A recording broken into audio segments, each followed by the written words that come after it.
আলহামদুলিল্লাহ, যাবতীয় প্রশংসা এবং গুণগান একমাত্র মহিয়ান ও গরিয়ান আল্লাহ সুবহানাহু ওয়া তাআলার জন্যে, যে আল্লাহ রাব্বুল আলামিন নাজিল করেছেন মহাবিশ্বের মহাবিস্ময় মহাগ্রন্থ আল কোরআনুল কারীম।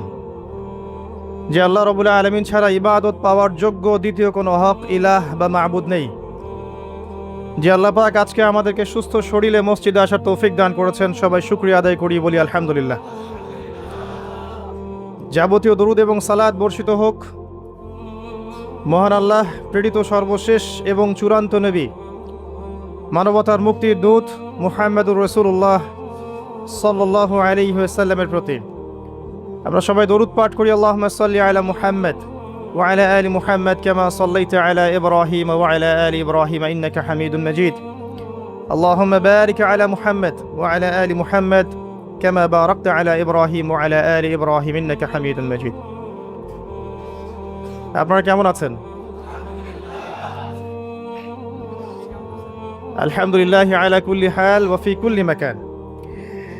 وعن عمر ابن الخطاب رضي الله عنه قال, উমর ইবনুল খাত্তাব রাদিয়াল্লাহু আনহু থেকে বর্ণিত, তিনি বলেন, বাইনামা নাহনু ইনদা রাসূলিল্লাহি সাল্লাল্লাহু আলাইহি ওয়াসাল্লাম যাতা ইয়াউমিন, কোনো একদিন আমরা রাসূলুল্লাহ সাল্লাল্লাহু আলাইহি ওয়াসাল্লামের সাথে মসজিদে ঠিক এভাবেই বসেছিলাম।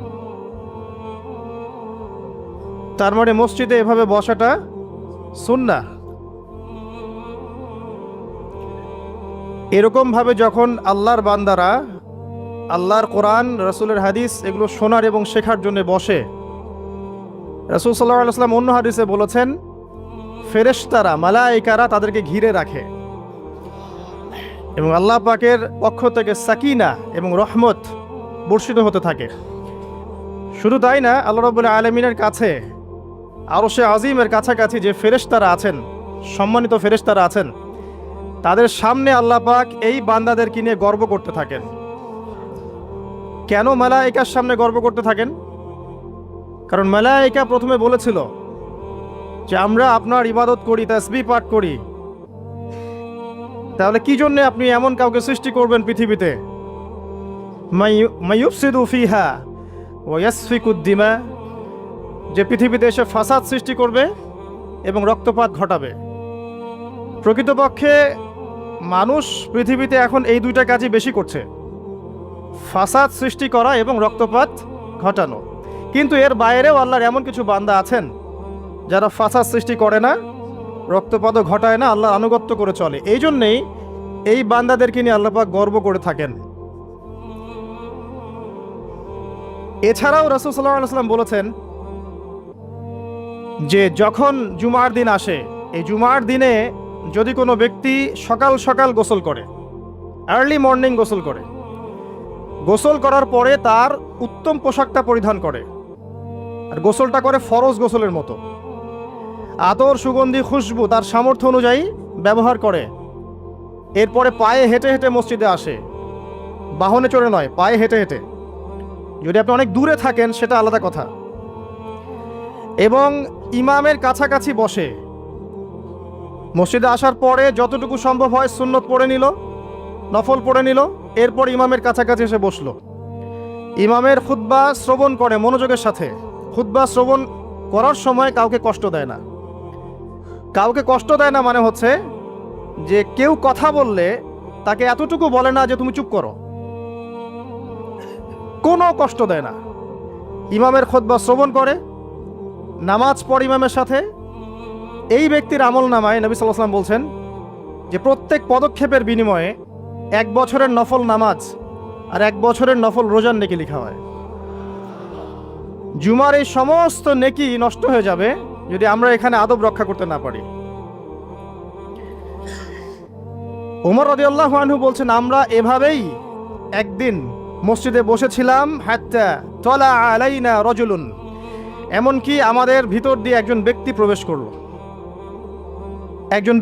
করলো। আমি যে হাদিসটা বলছি এটা হচ্ছে হাদিসে জিবরিল, এবং মুফাসসিরিন মুহাদ্দিস উভয়েই তারা বলে থাকেন এই হাদিসটা হচ্ছে উম্মাহাতুল হাদিস, হাদিসের মা বা জননী। ইসলামের সব কিছু এখানে পাবেন ইনশাআল্লাহু আযজা ওয়া জাল।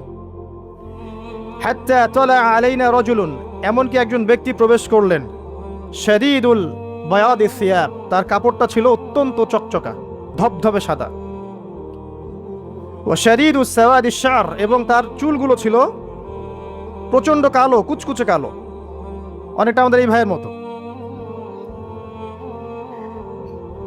তো এখান থেকে বুঝতে পারলাম যে টিপটাপ পরিপাটি থাকা, উত্তম পোশাক পরা, সুন্দর স্মার্ট থাকা ইসলামের সুন্নাহ।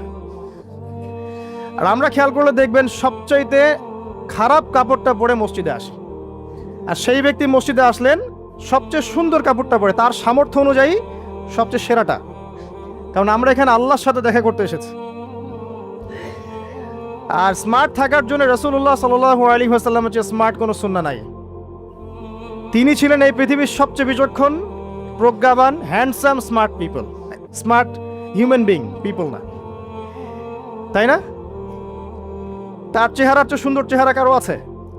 তার চেহারার চেয়ে সুন্দর চেহারা, তার চোখের চেয়ে সুন্দর চোখ, তার চেয়ে সুন্দর করে কথা বলা, তার চেয়ে সুন্দর শারীরিক গঠন, তার চেয়ে সুন্দর গায়ের গন্ধ, তার চেয়ে সুন্দর করে হাঁটা, মানুষের সাথে মেশা, ইবাদত করা, আমল করা, আল্লাহর জন্যে সেজদা করা, কান্নাকাটি করা, যত কাজ নবী সাল্লাল্লাহু আলাইহি ওয়াসাল্লাম করতেন তার চেয়ে সুন্দর করে কেউ করতে পারবে?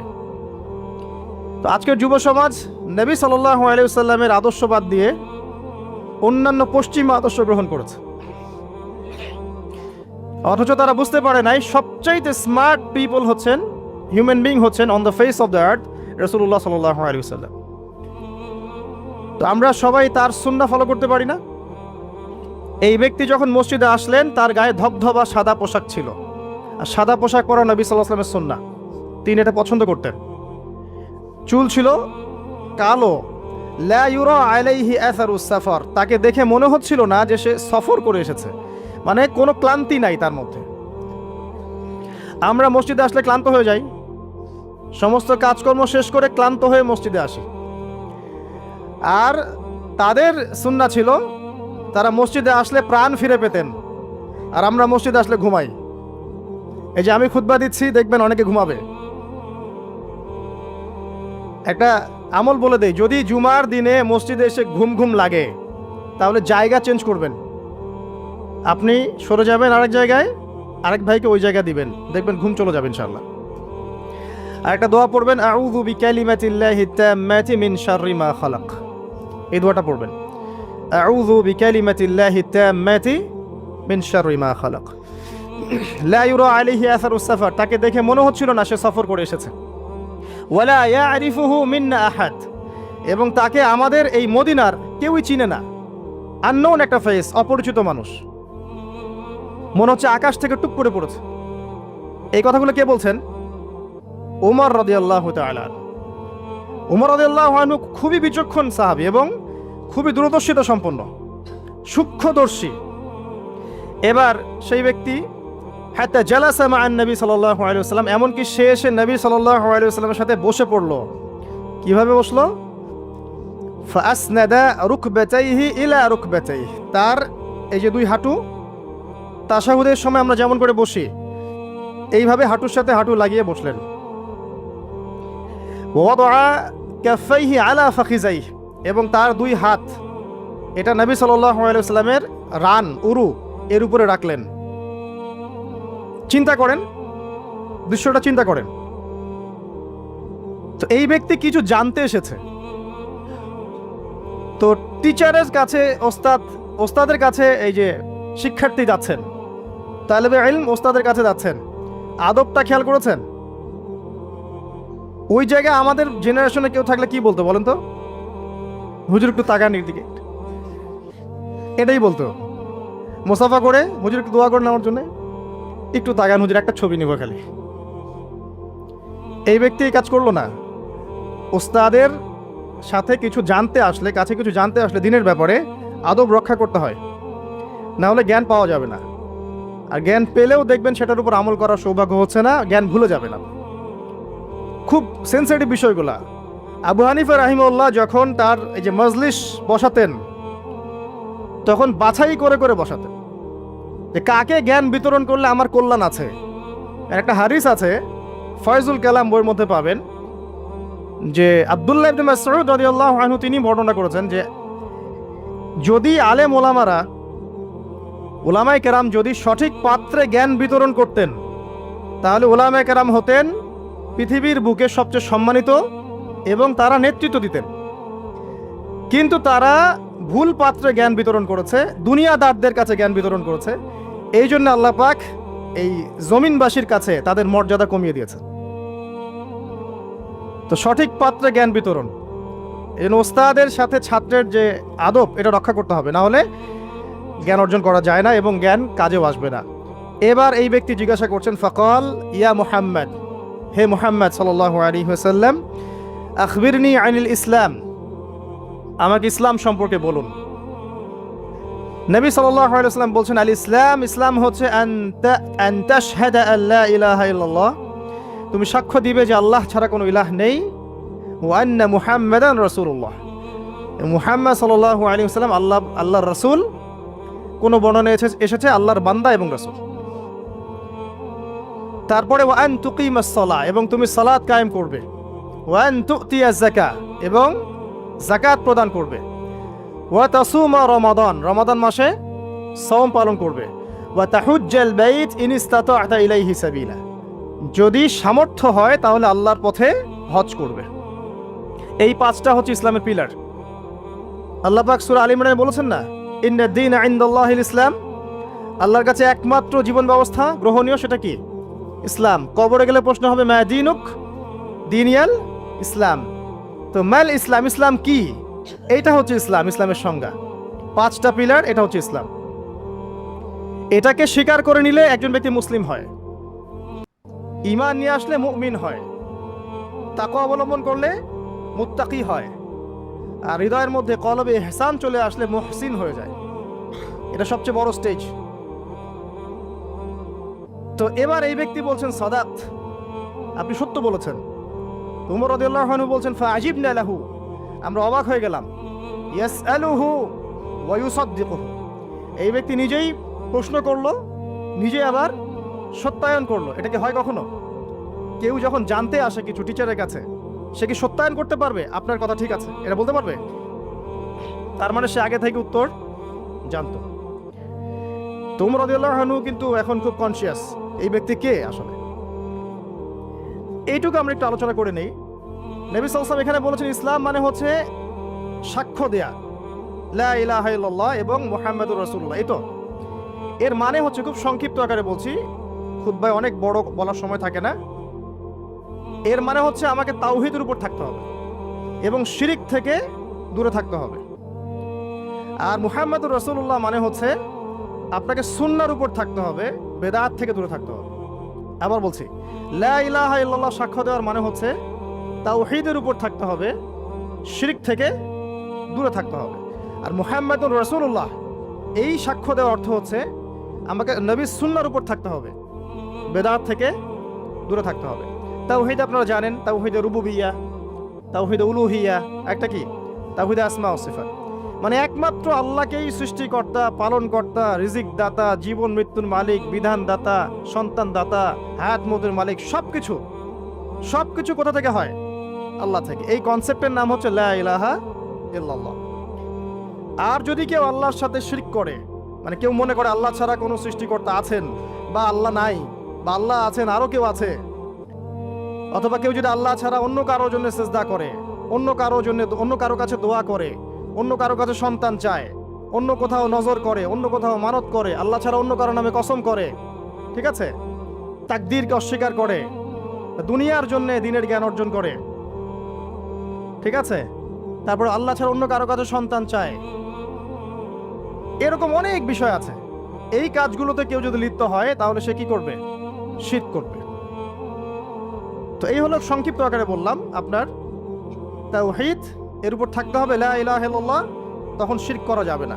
তাওহীদে থাকলে জান্নাত, আর শিরকে থাকলে বিনা হিসাবে জাহান্নাম। কারণ আল্লাহ রাব্বুল আলামিন সূরা নিসার মধ্যে বলেছেন, ইন্নাল্লাহা লা ইয়াগফিরু আন ইউশরাকা বিহি, আল্লাহ পাক শিরক করার গুনাহ মাফ করেন না, ওয়াগফিরু মা দুনা যালিকা লিমান ইয়াশা। এছাড়া অন্য যে কোনো গুনাহ আল্লাহ পাক যাকে ইচ্ছা মাফ করে দিবেন। কিন্তু শিরক করার পরে বিনা তওবায় যদি মারা যায়, এই গুনাহ মাফ হবে না।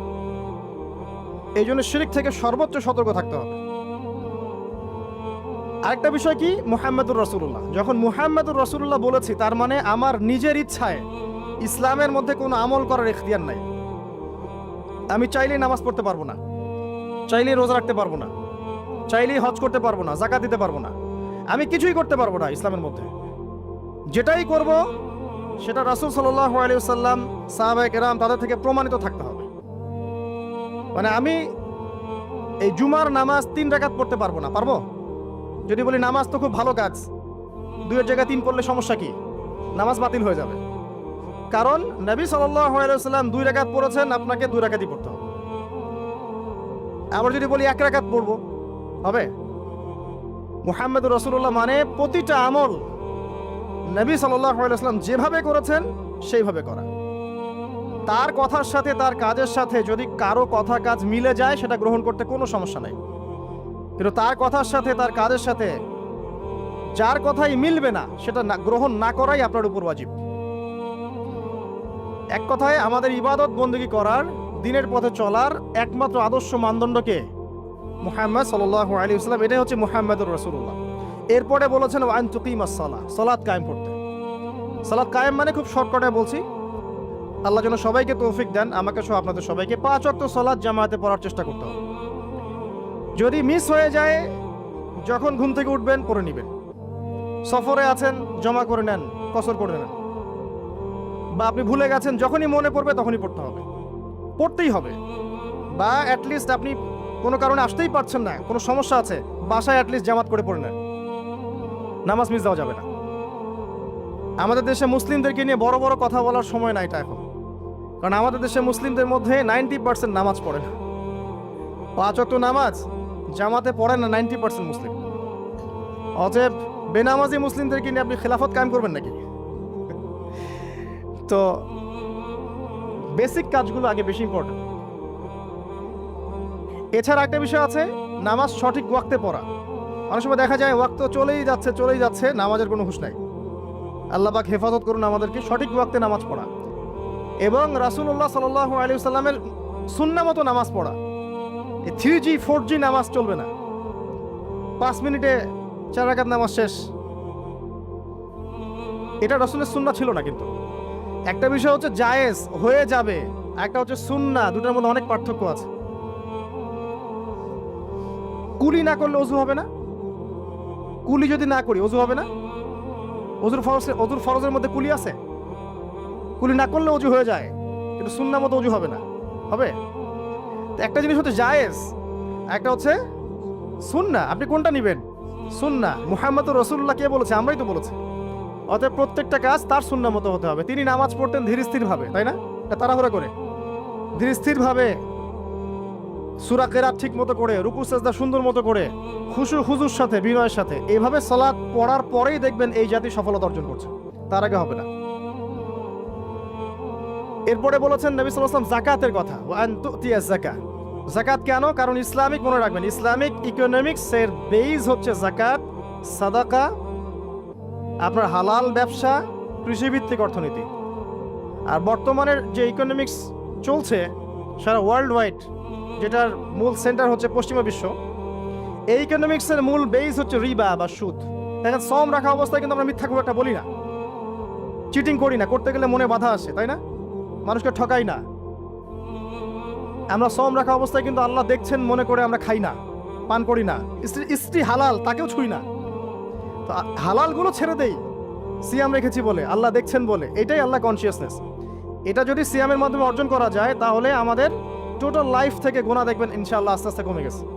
এটা উদ্দেশ্য আর কি। একটা আল্লাহ রাসূল সাল্লাল্লাহু আলাইহি ওয়াসাল্লাম বলেছেন, ওয়া তাহুজ্জাল বাইত ইন ইসতাতা ইলাইহি সাবিলা। সামর্থ্য হলে কি করতে হবে?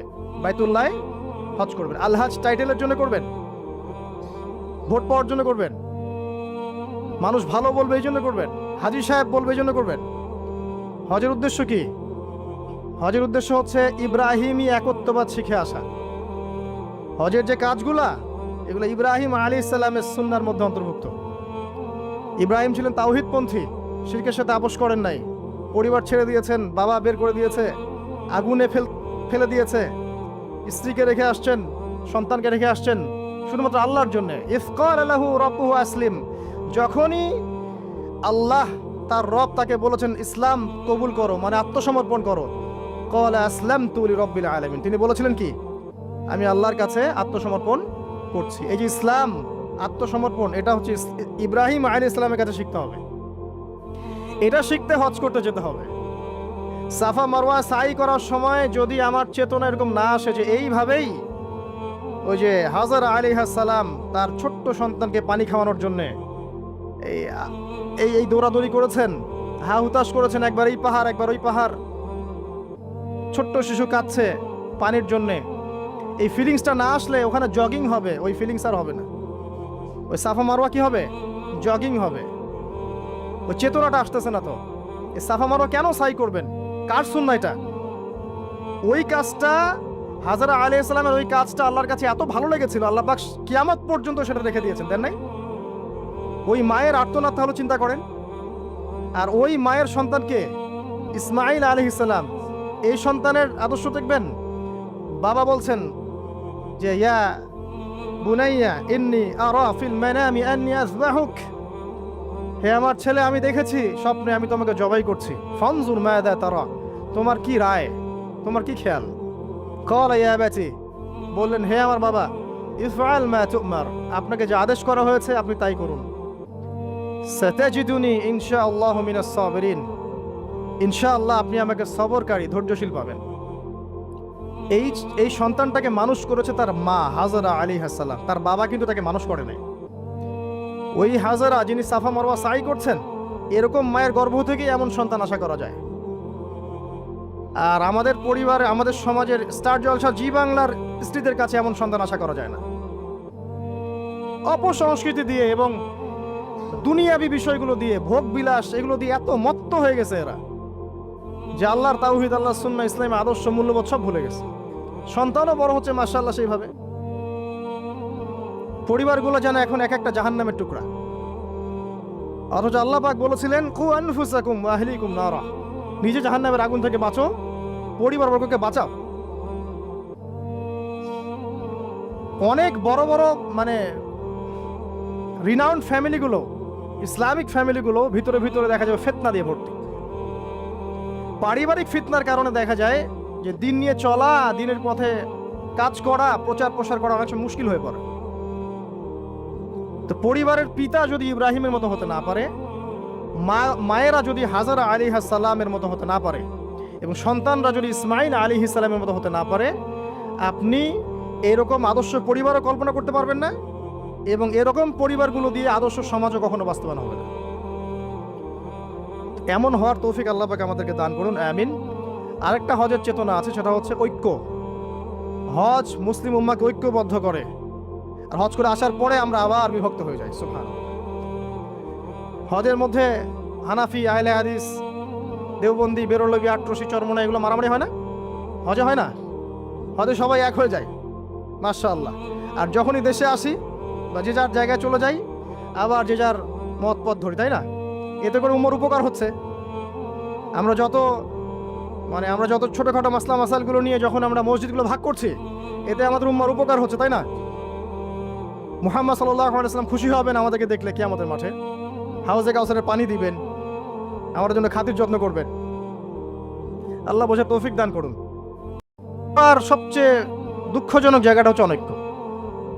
মনে অনৈক্য কিন্তু বাইরে না, হৃদয়ে অনৈক্য, হিংসা, বিদ্বেষ, গীবত, তহমত এবং পরশ্রী কাতরতা, এগুলোতে ভরে গেছে হৃদয়টা। এই কলিজাগুলো যদি আল্লাহ পাক দেখাতে পারতেন সমাজে তুলে, দুর্গন্ধে কেউ ধার কাছে যেতে পারতো না। এই কলিজাগুলো যদি আল্লাহ পাক বের করে দেখাতেন সমাজে, এই দেখো অমুকের কলিজা এমন, দুর্গন্ধে কেউ ধার কাছে যেতে পারতো না। আত্মশুদ্ধি অর্জন করা ব্যতীত ইসলামের অন্যান্য আমলগুলো অন্তঃসার শূন্য। আল্লাহ পাক বোঝার তৌফিক দান করুন, আমিন। এবার এই ব্যক্তি দ্বিতীয় প্রশ্ন করেছে, ইয়া মুহাম্মদ আখবিরনি আনিল ঈমান, আমাকে বলুন ঈমান কাকে বলে? নবী সাল্লাল্লাহু আলাইহি ওয়াসাল্লাম বলছেন, আল ঈমান হচ্ছে আন তুমিনা বিল্লাহ, তুমি আল্লাহর প্রতি বিশ্বাস করবে, এক নাম্বার। ওয়া মালাইকাতিহি, তার ফেরেশতাগণের প্রতি বিশ্বাস করবে, ওয়া কুতুবিহি তার কিতাবসমূহের প্রতি, ওয়া রুসুলিহি তার রাসূলগণের প্রতি, ওয়াল ইয়াউমিল আখির পরকালের প্রতি, ওয়াল কদরি খায়রিহি ওয়া শাররিহি তাকদীরের ভালো মন্দের প্রতি। আল্লাহর প্রতি ঈমান তো বোঝেন, যেটা বললাম তাওহীদ, ওটাই আল্লাহর প্রতি ঈমান। 2 নাম্বার হচ্ছে মালায়েকা, ফেরেশতাদের প্রতি বিশ্বাস করেন তো? সবাই বিশ্বাস করে না। এখনকার জেনারেশনে মানুষ এলিয়েনে বিশ্বাস করে, ফেরেশতায় বিশ্বাস করে না। বাসা থেকে যখন বের হয়েছেন, বিসমিল্লাহি তাওয়াক্কালতু আলাল্লাহ লা হাওলা ওয়ালা কুওয়াতা ইল্লা বিল্লাহ, সাথে সাথে ফেরেশতা আপনার সাথে চলে আসছেন। রাত্রেবেলা যখন ঘুমানোর সময় পড়েছেন আল্লাহু লা ইলাহা ইল্লা হুয়াল হাইয়ুল কাইয়ুম, এখান থেকে শেষ পর্যন্ত আয়াতুল কুরসি, একজন ফেরেশতা আল্লাহর পক্ষ থেকে আপনাকে পাহারা দিয়েছে। আপনার ডানে বামে 2 জন ফেরেশতা আছেন, কিরামান কাতিবিন ইয়ালামুনা মা তাফআলুন। কবরে ফেরেশতা আসবে, মৃত্যুর সময় ফেরেশতা আসবে। আল্লাহ রাসূল সাল্লাল্লাহু আলাইহি ওয়াসাল্লাম যখন মেরাজে গিয়েছেন, বাইতুল মামুরে ফেরেশতা দেখেছেন, তার কাছে জিবরাইল আলাইহিস সালাম আসতেন, ওহী নিয়ে এসেছেন। ফেরেশতার তার কাছে এই ফেরেশতার 600-র মতো পাখা ছিল। আল্লাহ পাকের এমন ফেরেশতা আছেন যার একটা ফুৎকারে এই মহাবিশ্ব ধ্বংস হয়ে যাবে অচিরেই।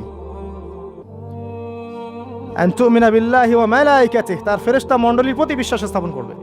এই মসজিদের 4-5 ফেরেশতা ঘিরে রাখছেন, এই ঈমান রাখতে হবে। আপনি দেখতে পারবেন না, সবকিছু বাহ্যিক দৃষ্টিতে দেখা যায় না। এটা সায়েন্স বিশ্বাস করুক আর না করুক, ফেরেশতার অস্তিত্ব অবশ্যই আছে। বিশ্বাস না করলে ঈমান থাকবে না। আর একটা বিষয় হচ্ছে ওয়া কুতুবিহি, আসমানি সমস্ত কিতাবে বিশ্বাস করা। আমরাই একমাত্র জাতি, ভালো করে মনে রাখবেন, আমরা মুসলিমরাই একমাত্র জাতি যারা তাওরাত, জাবুর, ইনজিল সহ যত আসমানি কিতাব আছে সবগুলোর প্রতি ঈমান রাখে। ইহুদিরা কি কোরআনে বিশ্বাস করে? নাসারারা কি কোরআনে বিশ্বাস করে?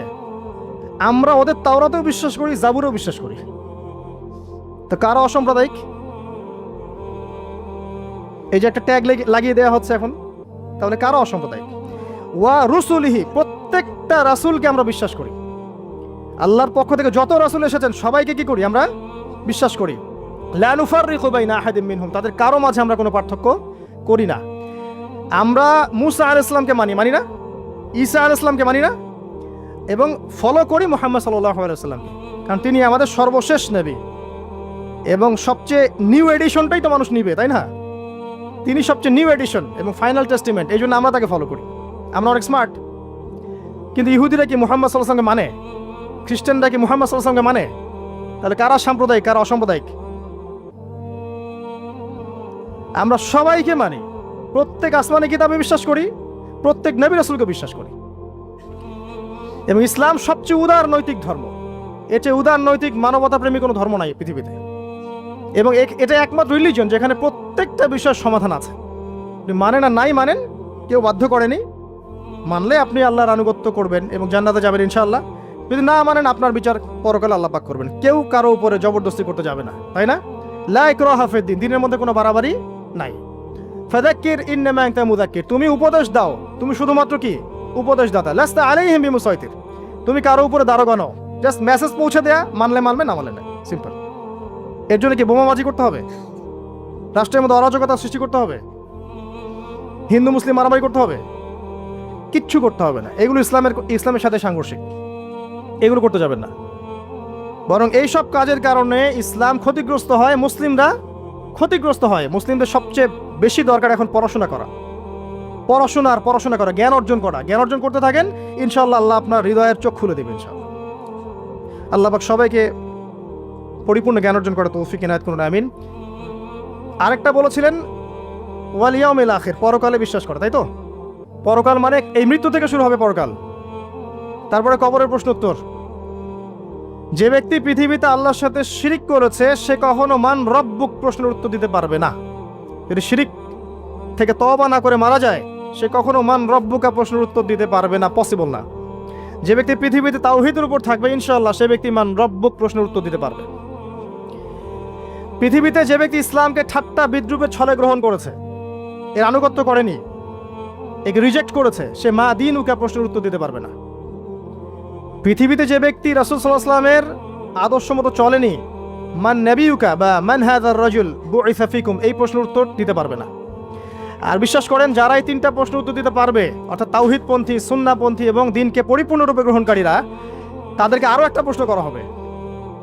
ফেরেশতারা অবাক হয়ে বলবেন যে কিভাবে তুমি এগুলো জানলা, কিভাবে তুমি এগুলো জানলা? সে ব্যক্তি তখন বুক ফুলিয়ে বলবে যে আমি করাআতু কিতাবাল্লাহ, আমি আল্লাহর কিতাব পড়েছি, ফাআলিমতু, এরপরে জেনেছি।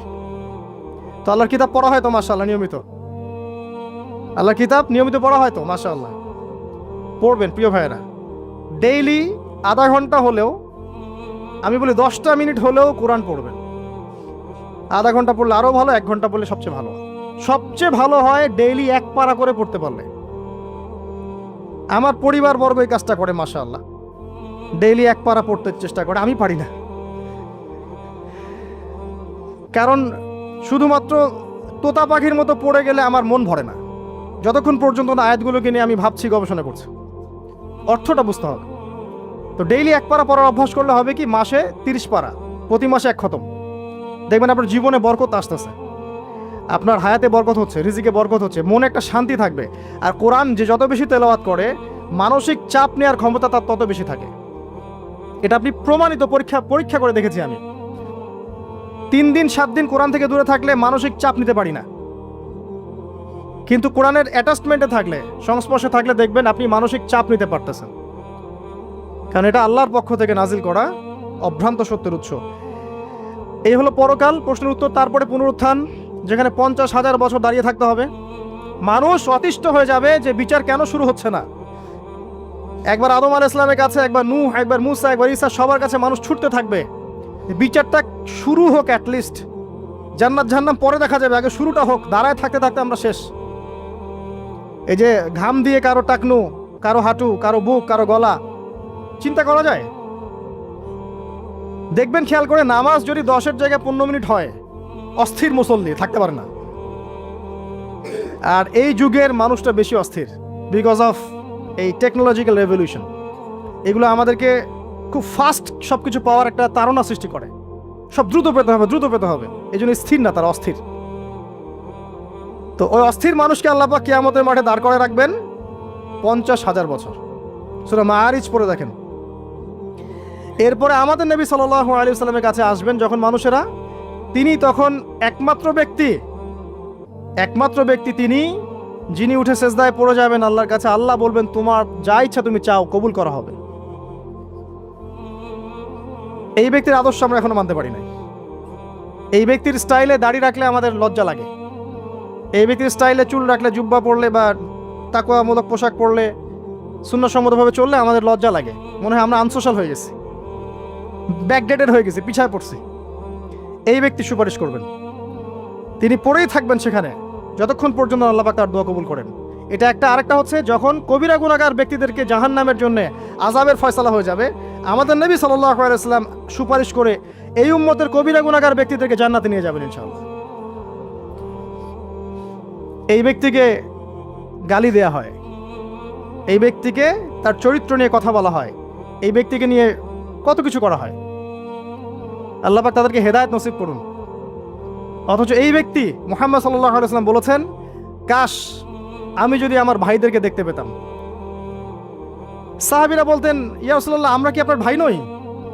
নবীজি বলতেন সাল্লাল্লাহু আলাইহি ওয়াসাল্লাম, তোমরা আমার সাহাবী, আমার ভাই তারা যারা আমার পরে, তোমাদের পরে আসবে, যারা আমাকে না দেখে ঈমান নিয়ে আসবে। আমরা হচ্ছে তার ভাই। সুবহানাল্লাহ। এরপরেও এই উম্মার মধ্যে যারা আলেম ওলামা, ইলমের চর্চা করবেন, ইলমের প্রচার প্রসার ঘটাবেন, তাদের সাথে রাসূল সাল্লাল্লাহু আলাইহি ওয়াসাল্লাম একটা সখ্যতা থাকবে। এই উম্মতের মধ্যে যারা এতিমদের দেখাশোনা করবে, মিসকিনদের দেখাশোনা করবে, তারা নবী সাল্লাল্লাহু আলাইহি ওয়াসাল্লামের সাথে এই জান্নাতে এতটুকু দূরত্বে থাকবে। যারা বিধবা, এতিম, মিসকিনদের দেখাশোনা করবে, এতটুকু দূরত্বে থাকবে। যে ব্যক্তি তার চরিত্রকে হেফাজত করতে পারবে, নবী সাল্লাল্লাহু আলাইহি ওয়াসাল্লাম বলেছেন, তার জন্য আমি জান্নাতের মাঝখানে একটা ঘরের জিম্মাদার হব। এরকম অনেক হাদিস আছে। এই ব্যক্তি একমাত্র ব্যক্তি যিনি আপনাকে ছাড়া জান্নাতে যাবেন না, যিনি জান্নাতে না গেলে জান্নাতের দরজা খোলা হবে না, যিনি পুল সিরাতের মতো জায়গাতেও ইয়া নাফসি বলবেন না, বলবেন ইয়া উম্মতি, ইয়া উম্মতি। তিনি একমাত্র ব্যক্তি যাকে কবরে দেখানো হবে আপনাকে, আমাকে। তিনি একমাত্র ব্যক্তি যিনি অঝর নয়নে আমার জন্য কেঁদেছেন রাতের বেলা। আল্লাহর কাছে, যিনি হাউজে কাউসারে থাকবেন আমাদের জন্যে, যাতে আমরা পানি পান করতে পারি। আল্লাহ পাক আমাদেরকে রাসূল সাল্লাল্লাহু আলাইহি ওয়াসাল্লামের সুন্নাহ পরিপূর্ণরূপে মেনে চলার তৌফিক দান করুন এবং তার আদর্শ বাস্তবায়ন করার তৌফিক দান করুন এবং গর্বের সাথে তার সুন্নাহ ফলো করার তৌফিক আল্লাহ পাক দান করুন, আমিন। এরপরে আরও অনেক বিষয় থাকবে জান্নাত জাহান্নাম পর্যন্ত, আপনারা পড়ে নেবেন, এগুলো আপনারা জানেন। এরপরে একটা পয়েন্ট আছে ওয়াল কদরি খায়রিহি ওয়া শাররিহি, তাকদীরের ভালো মন্দ। এখানে জাস্ট অল্প কিছু কথা বলছি। কিছু কিছু বিষয় আছে তাকদীরে যেগুলো কনস্ট্যান্ট ফিক্স, এগুলো কখনো পরিবর্তন হবে না। যেমন জীবন, আপনার মৃত্যু, আপনার হায়াত ইত্যাদি ইত্যাদি। কিছু বিষয় আছে যেগুলো ঝুলন্ত, মুআল্লাকা, এগুলো ভালো কাজ দিয়ে পরিবর্তন হয়, দোয়া দিয়ে পরিবর্তন হয়, নেকির কাজ দিয়ে, তাকওয়া দিয়ে পরিবর্তন হয়। যেমন কেউ যদি আত্মীয়তার সম্পর্ক বজায় রাখে, তার রিজিক বাড়বে, তার হায়াতে বরকত হবে। এই যে কোরআনের কথা বললাম, কেউ যদি কোরআন বেশি বেশি তেলাওয়াত করে, কোরআন নিয়ে বেশি বেশি গবেষণা করে, তার হায়াতে রিজিকে বারাকা আসবে। কেউ যদি প্রতিবেশীর খোঁজ খবর নেয়, পিতা মাতার সেবা করে, খালার সেবা করে, তারও বারাকা আসবে। কেউ যদি বেশি বেশি দোয়া করতে থাকে, আল্লাহর কাছে প্রচুর দোয়া করে, খালি দোয়া আর দোয়ার উপর থাকে, দেখবেন ও বিপদ আপদে কম পড়বে। আর বিপদ আপদ আসলেও দেখবেন আল্লাহ পাক গায়েবী মাদাতে দেখবেন কোনো না কোনোভাবে তাকে সেভ করে ফেলছে। কারণ দোয়া দিয়ে তাকদীর পরিবর্তন হতে পারে। আর কিছু বিষয় কনস্ট্যান্ট, এগুলো পরিবর্তন হবে না। এখানে কিছু মানুষ বলেছে তাকদীর বলতে কিচ্ছু নাই, মানুষ যা করবে তাই পাবে। তাকদীর বলতে কিচ্ছু নাই, মানুষ যা কাজ করবে সেটাই মানুষ পাবে, মানে মানুষের কর্মের স্বাধীনতাই চূড়ান্ত। তাকদীর বলতে আসলে কিছু নাই। এদেরকে বলা হয় কাদারিয়া। কি বলা হয়? কাদারিয়া। নবীজি বলেছেন এরা যদি মারা যায় জানা যায় যাবে না, এরা যদি অসুস্থ হয় দেখতেও যাবে না, এরা হচ্ছে এই উম্মতের মাজুস, অগ্নি পূজারী। এরকম মানুষ আছে তো আমাদের মধ্যে, তাকদীরে বিশ্বাস করে না, মানুষের কর্ম যা তাই হবে। এটা দলিলও আছে আবার কোরআনে, ওয়ালাইসা লিল ইনসানি ইল্লা মা সাআ, মানুষ তার চেষ্টার বাইরে কিছু পাবে না। এটা হচ্ছে গরুর লেজ ছাগলের পিছনে লাগানো, আর ছাগলের লেজ গরুর পিছনে লাগানো, বাতিল কিয়াস, ইবলিসের মতো। আর একদল আছে যারা মনে করে কর্মের স্বাধীনতা বলতে কিচ্ছু নাই, তাকদীরই সব, যা আছে ভাগ্যে তাই হবে। আমার কাজের কোনো স্বাধীনতা নাই, আল্লাহ চাইলে ভালো করতে পারবো, না চাইলে পারবো না। চুরি করছি কেন? আল্লাহ তাকদীরে লিখছিলেন তাই চুরি করছি। জেনা করলাম কেন? ঘুষ খাইলাম কেন? দুর্নীতি কেন করে? আল্লাহ লিখছেন তাকদীরে তাই, আমার তো কিছু করার নাই। ওমর রাদিয়াল্লাহু আনহুর কাছে এরকম একজন ব্যক্তি আসছিলেন, একদিন বলছিলাম আমি, এসে বলছে আমি তো চুরি করি নাই, আল্লাহ তাকদীরে লিখছেন তাই আমি চোর হয়েছি। ইবনুল খাত্তাব তিনি বললেন যে ঠিক আছে, কোনো সমস্যা নাই, যে আল্লাহ তোমার তাকদীরে লিখেছেন তুমি চুরি করবা, সে আল্লাহ আমার তাকদীরে লিখেছেন আমি তোমার হাত কেটে ফেলবো। এই আর কি। এদেরকে বলা হয় আবার জাবারিয়া। এদের নাম কি? জাবারিয়া। এদেরও দলিল আছে, আম লিল ইনসানি মা তামান্না ফালিল্লাহিল আখিরাতু ওয়াল উলা, মানুষ যা চায় তাই কি সে পাবে? আল্লাহর হাতেই সমস্ত ক্ষমতা। মানে এরা হয়েছে কি দুজন দুই দুয়ারে চলে গেছে আর কি। এর মাঝখানে ব্যালেন্সটা কি? তাকদীর আল্লাহর হাতে।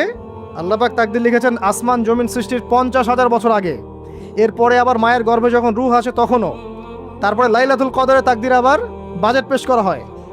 কিছু বিষয়ে কনস্ট্যান্ট আর কিছু বিষয় আছে মুআল্লাকাত, কাজের মাধ্যমে আপনি পরিবর্তন করতে পারবেন। আর নবী সাল্লাল্লাহু আলাইহি ওয়াসাল্লাম বলেছেন সাহাবীদেরকে যে মানুষকে যে ফলাফলের জন্য সৃষ্টি করা হয়েছে পৃথিবীতে তার কাজ সেরকমই হবে। মানে যাকে আল্লাহ পাক জান্নাতের জন্য সৃষ্টি করেছেন পৃথিবীতে সে সেরকমই কাজ করতে থাকবে। যাকে আল্লাহ পাক জাহান্নামের জন্য সৃষ্টি করেছেন বা যার তাকদীরে লেখা আছে সে জাহান্নামে যাবে, পৃথিবীতে তার কাজও তেমনই হবে। সূরা লাইলের মধ্যে দলিল আছে। এই 6টা বিষয় হচ্ছে ইমানের পিলার, মনে থাকবে ইনশাআল্লাহ।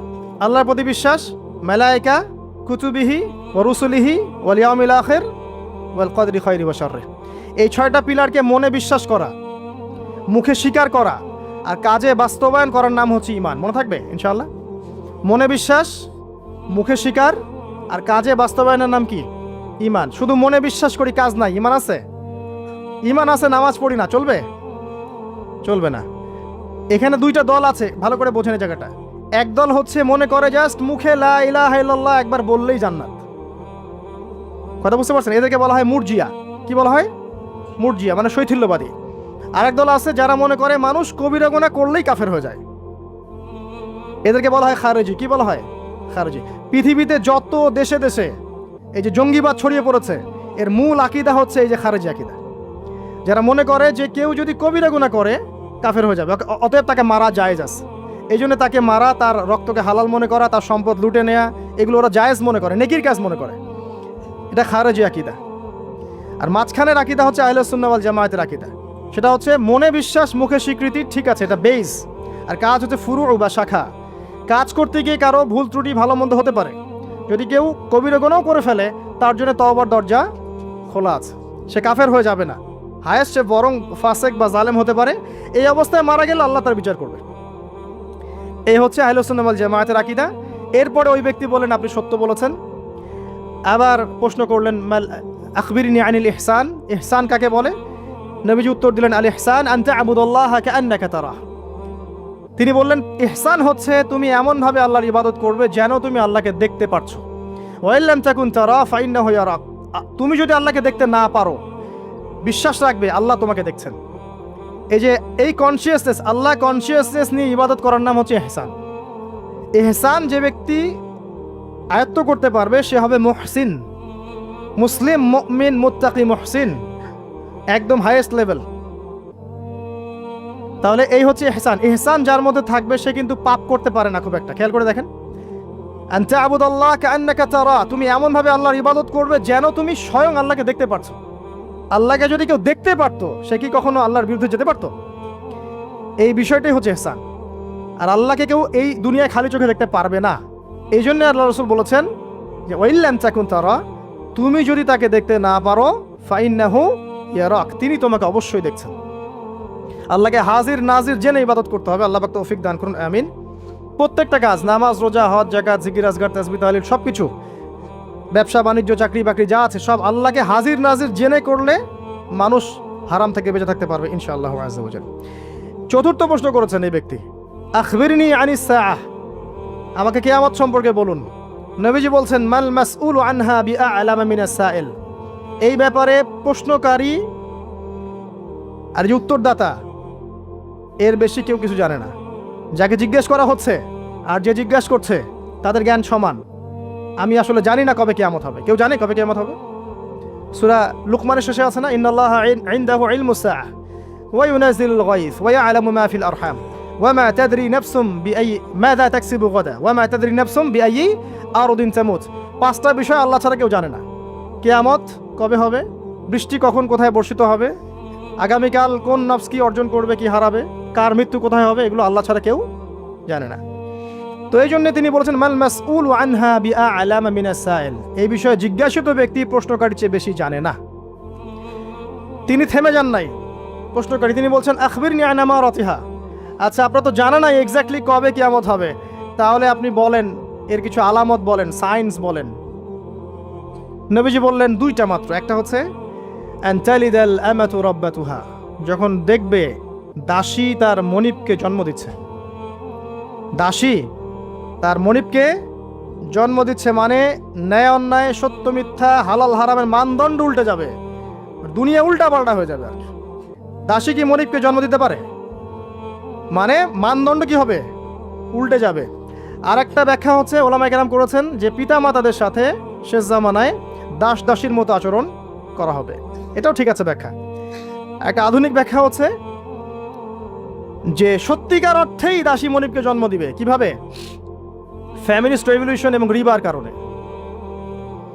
ফ্যামিলিস্ট রেভলিউশনের কারণে মেয়েরা এত বেশি বস্তুবাদী হয়ে যাবে যে তারা সন্তান জন্ম দেওয়ার ফুরসত পাবে না।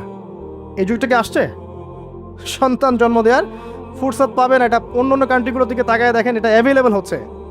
তখন দরিদ্র রাষ্ট্র থেকে দেখা যায় মেয়েদেরকে হায়ার করতে হয়, গর্ভ হায়ার করে, গর্ভ এখন হায়ার করা হয় সন্তান জন্ম দেওয়ার জন্য। সেখানে কি হবে, এক ব্যক্তির স্পার্ম, শুক্রাণু সেখানে ইনজেক্ট করা হবে। 9 মাস এখানে সন্তানটা বড় হবে। এই 9 মাস তাকে মাশাআল্লাহ খুব ভালো খাবার দাবার দেওয়া হবে এই মহিলাটাকে। এরপর সেই মহিলা সন্তান জন্ম দিবে। দেওয়ার পরে তার ডিউটি শেষ, তাকে তার পারিশ্রমিক দিয়ে দেওয়া হবে এবং সে তার জায়গায় চলে যাবে। তো সে কাকে জন্ম দিয়ে গেল? সে মনিবকে জন্ম দিল। দাসী তার মনিবকে জন্ম দিল। সুবহানাল্লাহ। এই যুগ না থাকলে এই ব্যাখ্যা বোঝা যেত না। এই সুন্নতের, এই জাহেলি সুন্নতের সবচেয়ে বড় দৃষ্টান্ত হচ্ছে সিঙ্গাপুর। আর অনেক কান্ট্রি আছে, এগুলো হচ্ছে অ্যাভেলেবল। তো দাসী তার মনিককে জন্ম দিচ্ছে এখনো। এরপরে এই ব্যক্তি ফানতালাকা, এই ব্যক্তি চলে গেলেন। ফালাবিস্তু মালিয়ান, আমরা সবাই স্তব্ধ হয়ে বসে থাকলাম। এরপরে রাসূল সাল্লাল্লাহু আলাইহি ওয়াসাল্লাম বললেন, ইয়া ওমর আতাদরি মান ইসরাইল, হে ওমর তুমি কি জানো এই ব্যক্তি কে ছিল যে প্রশ্ন করেছে? ওমর ইবনে খাত্তাব বলছেন, আল্লাহু ওয়া রাসূলুহু আ'লাম, আল্লাহ এবং তার রাসূল ভালো জানেন। নবী সাল্লাল্লাহু আলাইহি ওয়াসাল্লাম বললেন, ইন্নাহু জিবরিল, এই ব্যক্তি হচ্ছে জিবরাইল আলাইহিস সালাম। আতাকুম ইউআল্লিমুকুম দীনাকুম, তিনি এসেছিলেন তোমাদেরকে তোমাদের দিন শেখাতে। তিনি কেন এসেছিলেন? তোমাদেরকে তোমাদের দিন শেখাতে। জিবরাইল আলাইহিস সালাম এইটা ইতিহাসে, এই পৃথিবীর ইতিহাসে কিয়ামত পর্যন্ত একবার, অনলি ওয়ান টাইম, এই একবারই, for the very first and last time, একবারই মানুষের রূপ ধরে এই জনসমক্ষে সবার সামনে এসেছেন। আর এই হাদিসটা হচ্ছে নবী সাল্লাল্লাহু আলাইহি ওয়াসাল্লামের ইন্তেকালের বেশ অল্প কিছুদিন আগের হাদিস, খুব বেশি দূরের হাদিস নয়। এখানে ইসলামের দিন, আতাকুম ইউআল্লিমুকুম দীনাকুম, তোমাদেরকে তোমাদের দিন শেখাতে এসেছেন। দিনের প্রশ্ন, মৌলিক প্রশ্ন হচ্ছে এখন তাহলে চারটা। ইসলাম কাকে বলে, ঈমান কাকে বলে, ইহসান কাকে বলে, কিয়ামত কবে হবে। তার মানে কিয়ামত কবে হবে এই বিষয় নিয়ে বা আখিরুজ্জামান নিয়ে স্টাডি করা, গবেষণা করা, সচেতন থাকা দিনের 25%। কত পার্সেন্ট? মিনিমাম 25%। এটা এই কারণে করা হয় যাতে করে আগামী দিন সম্পর্কে, আগামী সম্পর্কে মানুষ সচেতন থাকতে পারে। আল্লাহ রাসূল সাল্লাল্লাহু আলাইহি ওয়াসাল্লাম যতগুলো আলামত কিয়ামতের বলে গেছেন, এই কারণে কি বলে গেছেন? যাতে করে মানুষ হতাশ হয়ে যাবে, বরং এই কারণ যাতে করে মানুষ সচেতন থাকতে পারে। কাউকে যদি বলা হয়, আল্লাহ যদি তার কাছে স্বপ্নে জানিয়ে দেন বা কোনোভাবে দৃঢ় ইয়াকিন তার কাছে আসে বা তার কাছে ওহী চলে আসে কারো কাছে যে তুমি আর 1 বছর বাঁচবা, তোমার হায়াত 1 বছর বাকি আছে, বলেন এই ব্যক্তি পাপ বেশি করবে না পুণ্য বেশি করবে? কোনো ডাউট নাই। তো স্ক্যাডোলজিক্যাল আলোচনাগুলো এই কারণে নয় যাতে করে মানুষ হতাশ হয়ে যায়, বরং এই কারণে যাতে করে আগামী সম্পর্কে মানুষ সচেতন থাকতে পারে, আমল করে প্রিপারেশন নিতে পারে। শুধু এই দুইটা আলামত, নবী আরো অনেক আলামত বলে গেছেন। আমার অনেক লেকচার এই বিষয়ে ছিল আগে, আপনারা দেখে নিতে পারবেন। যে রিবা বলেন, সময় সংকীর্ণ হয়ে যাওয়া বলেন, সত্য মিথ্যার মানদণ্ড উল্টে যাওয়া, হালালকে হারাম করা, হারামকে হালাল করা, হ্যাঁ, চন্দ্র যে দ্বিখণ্ডিত হয়ে যাওয়া থেকে শুরু করে ভূমিকম্প, মহামারী, জলোচ্ছ্বাস, এভরিথিং যেগুলো হচ্ছে এখন র্যাপিডলি, এগুলো সবই কিন্তু কিয়ামতের সায়েন্স। এ বিষয়ে আর অনেক কিতাব আছে, এগুলো পড়লে আপনারা জানতে পারবেন। আমরা আজকে একটা হাদিস শিখলাম। এই হাদিসের নাম হচ্ছে হাদিসে জিবরিল। এটাকে বলা উম্মাহাতুল হাদিস, উম্মাহাতুল হাদিস, সমস্ত হাদিসের মা এই হাদিসটা। এই হাদিসের মধ্যে মৌলিক 4টা প্রশ্ন করা আছে। ইসলাম কাকে বলে, ঈমান কাকে বলে, ইহসান কাকে বলে, কিয়ামত কবে হবে। আমরা আল্লাহর কাছে জুমার দিনে দোয়া করছি, আল্লাহ পাক যেন আমাদের সবাইকে এই হাদিসের উপর আমল করার তৌফিক দান করেন, তাওহীদ শেখার তৌফিক দান করেন, শিরক থেকে আল্লাহ পাক দূরে রাখেন, সুন্নত শেখার তৌফিক দান করেন, বেদাত থেকে দূরে রাখেন। আল্লাহ পাক যেন হালাল হারাম মেনে চলার তৌফিক দান করেন, প্রকৃত ঈমানদার হওয়ার তৌফিক দান করেন, শৈথুল্যবাদী এবং চরমপন্থা থেকে আল্লাহ পাক যেন হেফাজত করেন, মধ্যমপন্থী হওয়ার তৌফিক দান করেন। পাশাপাশি আল্লাহ পাক যেন আমাদের সবাইকে ইহসান দান করেন, যেন আমরা আল্লাহ পাক হাজির নাজির জেনে ইবাদত করতে পারি। এবং আগামী দিনের যে সময়গুলো আসছে, এই সময়গুলো সম্পর্কে আমাদেরকে আল্লাহ পাক সচেতন থাকার, সতর্ক থাকার এবং নিজেদের আমল গোছানোর, কবরের প্রিপারেশন নেওয়ার তৌফিক আল্লাহ পাক সবাইকে দান করেন। আমিন। আকুলু কওলি হাযা আস্তাগফিরুল্লাহ লি ওয়া লাকুম ওয়া লিসাইরিল মুসলিমিন। বারাকাল্লাহু লানা ওয়া লাকুম বিল আয়াতিল হাকীম। ইন্নাহু তাআলা জাওয়াদুন কারীমুন রাউফুর রহিম।